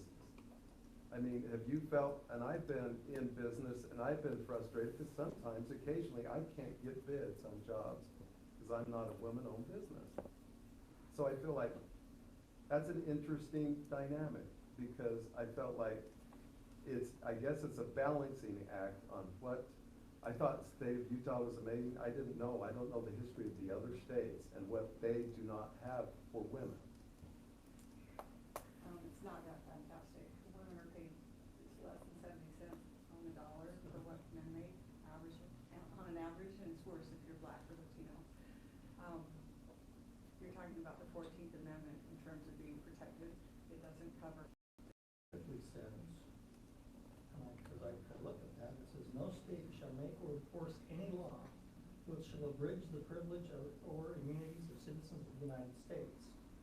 Nor shall any state deprive any person of life, liberty, or property without due process of law, nor deny any person within its jurisdiction equal protection of the laws. That doesn't address any of those issues. It doesn't address race, gender, sex. But race and ethnicity are protected classes. And Not, well, gender is not. One of the nice things that came out of my MPA was getting some of the, I had no idea the relevance of the 14th and 15th Amendment until I went through that, and the way that those two have been used together to, even within the last 40 years, to get the very rights that we're talking about put out and enforced down from the federal government. When the 14th Amendment was put in there, they basically figured what we're doing is we're giving the former slaves equal rights.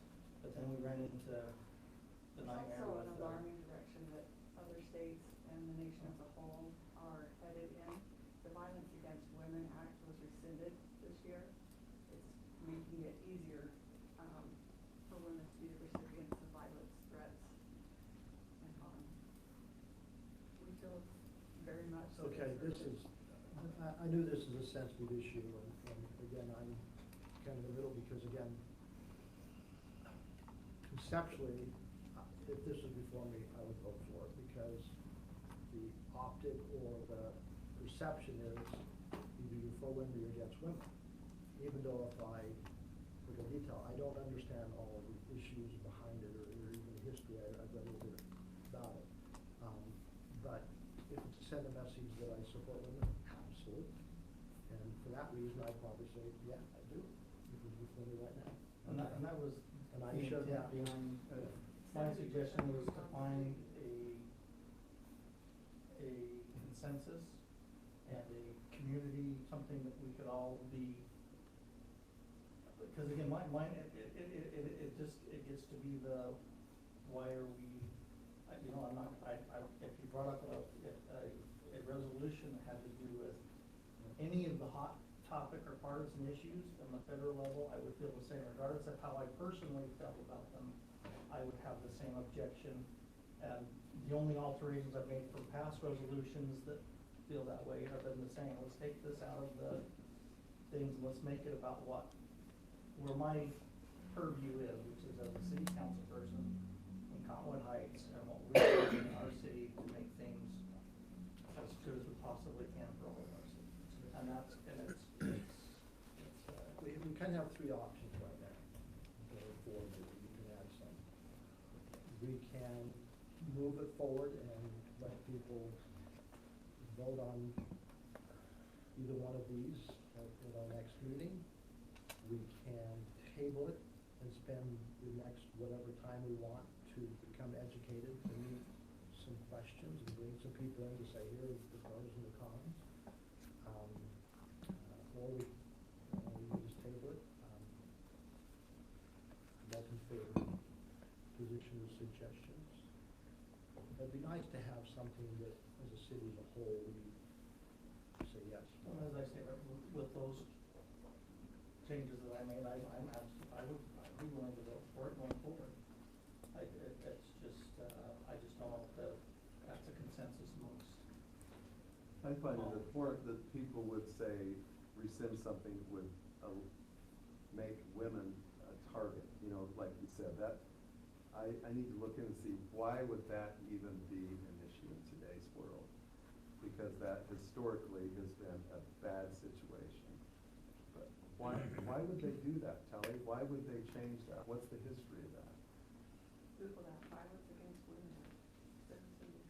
I've never, that is amazing to me that would even be an issue in today's world, that wouldn't. Something to do with abusive husbands and their ability to get guns.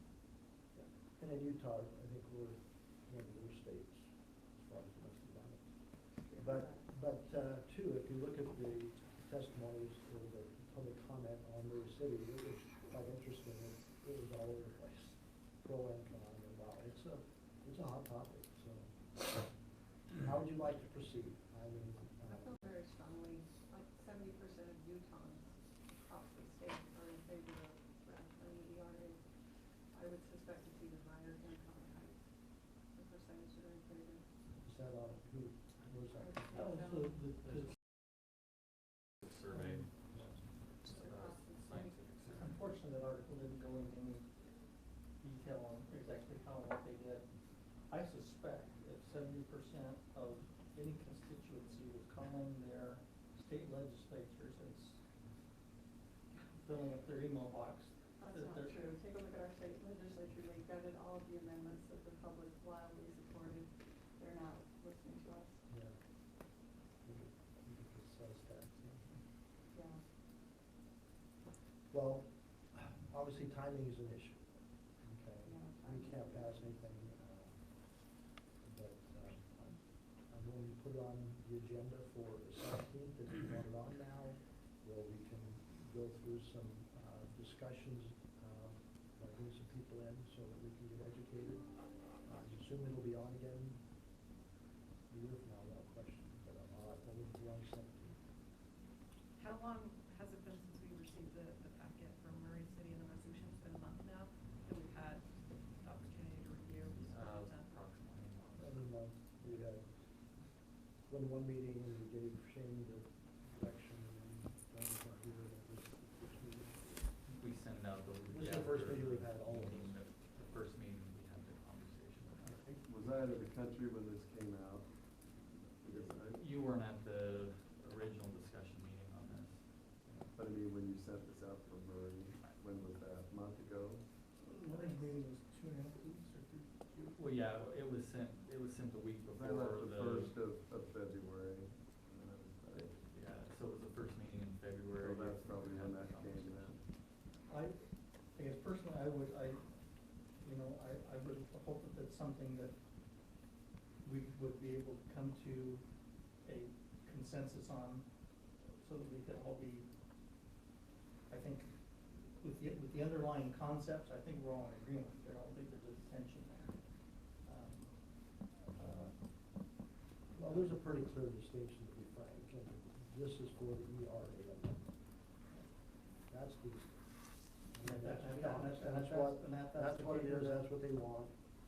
But again, what's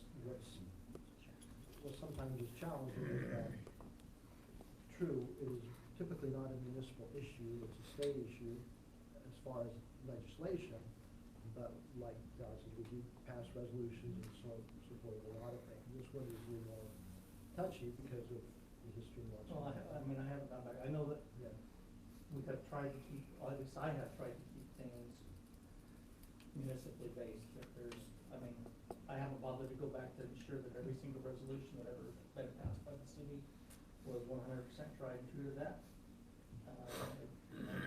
Finds one, shove it. So, We're do gonna we want, run them all you want more say, information? okay, Doug, no. Doug, I would like to go over this more, because like I say, I was out of the country, and I would like to see that. One of the first things I see is here, abortion's on the abortion is already a constitutional right under the way.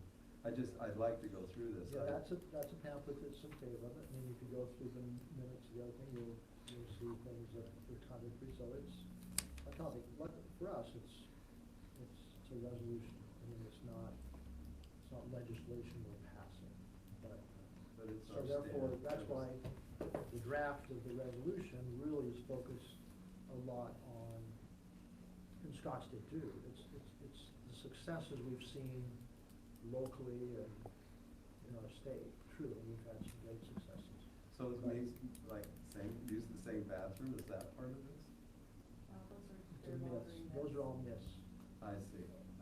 So this is not the stance. Yeah, it's just I see. information. Myth. Yeah, That just happens to be on top.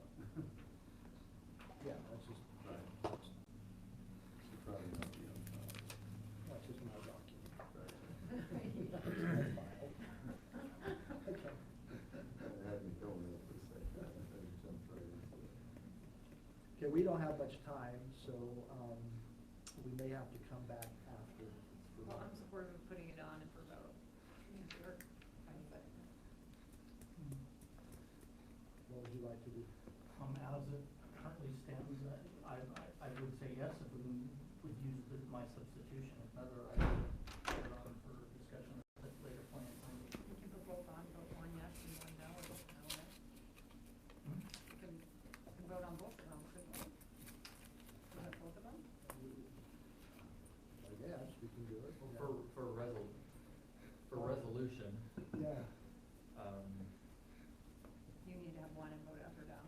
it'd be better if you had one voted up or down. I mean, that's, I don't know if I've ever seen a resolution where you have two choices and one versus the other, but I think this council can do what they want on that. I was just trying to yeah. be flexible. I personally would like to table it and give everybody an opportunity to talk more and discuss the data so that we can find something. Well, what's the timeline? We've had a month to review it. Well, but it's a new point because it's not being voted on the legislature. I don't know, for sure. Now, I followed up with Brian as well, and he double checked on me also to make sure, he said there's no frank, that it checked, and he checked with his brother, but it's my understanding it's. Are there, the makeup of leadership or, I'm sorry, any females? No, or no? Probably. Well, no, there are female leaders there. Who's that? The, On the road Well, committee? previously, the Lockhart was, but I guess, the minority party, because there's, on their. But they're not holding, I mean, who's holding it in the rules? That I don't know. Church and I think it would be gonna- also helpful if we're gonna have more time to research, we reach out to Yeah. Senator Reedy and Yeah. Marie Folsom and see what they're hearing from their constituents as well. I think you might be surprised. I agree with that. I'd love to get some information to it, because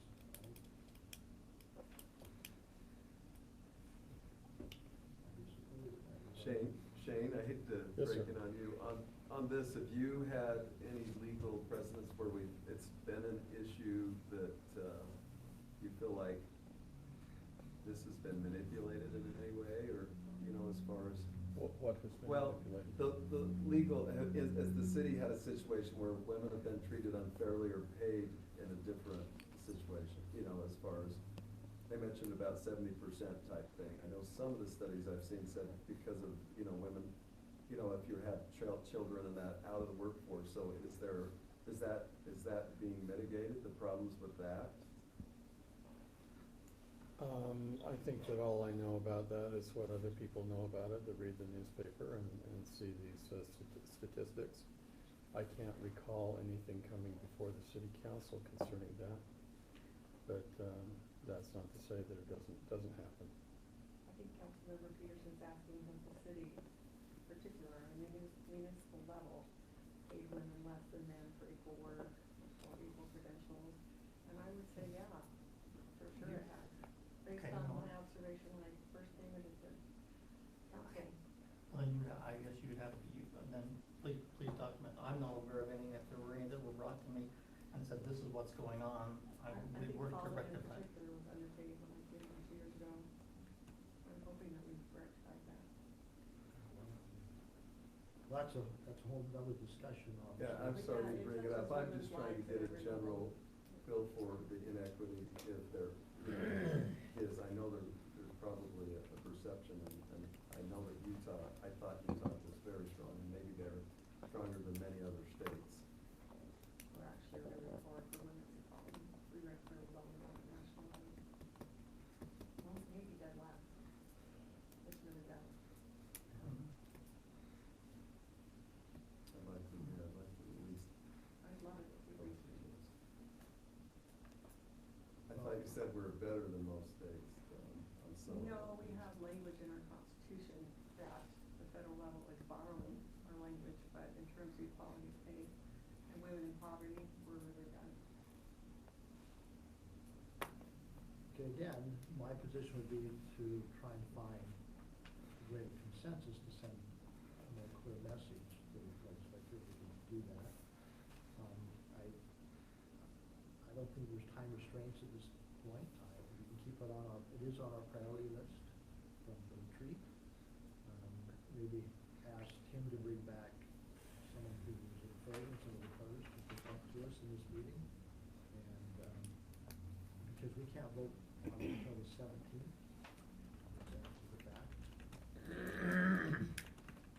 If I was gonna suggest a time, I would probably say maybe do that after the budget session. Yeah, but we have to make sure that it's clear that it's on our priority list and we're gonna do that. It's not just something we're kicking under the table, because that would be unfair as well. No. I think we could take 2 minutes every week and talk about women. We could. But I mean, I tried to read all I could, and it's interesting study with it, and I would like to, but the optics again are about, my overall thing, it's no matter what it all says, it's gonna be the heading of what it is, or you support one or you don't, and that's why I want to say, yeah, I think support it. 14 But- words. Huh? 14 words. Yeah. But I understand there are many people who are much more sensitive to the detail behind it as you read through all those minutes. So because it's not a time-sensitive thing, it's on our list of priorities, that we keep it on that agenda, we bring somebody both in, and we can have done our due process and get some facts and then move forward. And, if it's our senator and our representative, who are both supportive of it, and then we can have others too. Okay? We've got 5 minutes to our meeting. Can I just clarify on that? So timing, what am I just wanna make sure I'm clear on the timing. There is no definitive time on when we bring this, just it's in our priorities and we're gonna do that in the next few months. Is that right, or do you want it? Yeah, let's do it in the next couple of months. Jason, with budget, why it's still fresh on our minds yet. Yeah. As far as discussion, quickly on your agenda, as far as meetings or calendar review, tentatively April 21st is the council budget work session. Is that right? Yes, I wanna ask all of you here, as a proposal to see if we can move our city council meeting to the 28th of April instead of the 21st. So that one would be the 28th? Yes, that would be the 28th, if that works for you.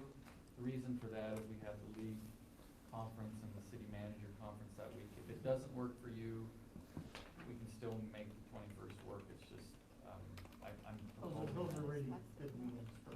It's okay with me to do it on 28th. And So if I'm not moving the budget discussion as well as the city council? Yeah, the whole city council meeting from the 21st, which the budget discussion is scheduled for that night. from That's the primarily, 21st to the that's 28th. basically our whole agenda, isn't it? The work session it is. Yeah. The work session it is. let's move that to the 28th. Does that work for everyone? We're talking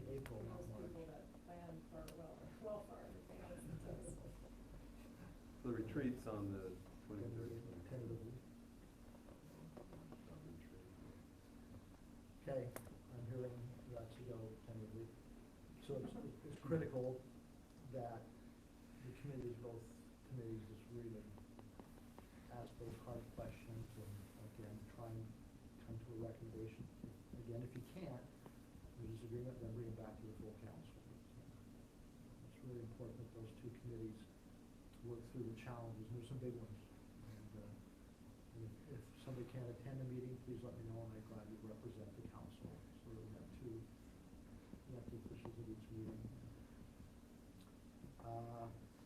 Okay, we do have a closed session. We're gonna have to do it after